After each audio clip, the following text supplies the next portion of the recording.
You ask Tiger to solve. This deals with linear equations with one unknown. The final result is z equals 13. Let's solve it step by step. Group all constants on the right side of the equation. Subtract 1 from both sides.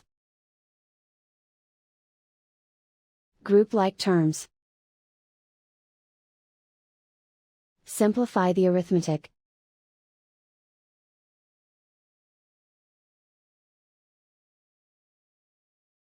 Isolate the z. Divide both sides by 3. Simplify the fraction.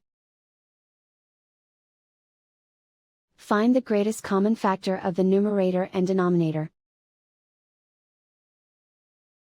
Factor out and cancel the greatest common factor. And so the final result is z equals 13.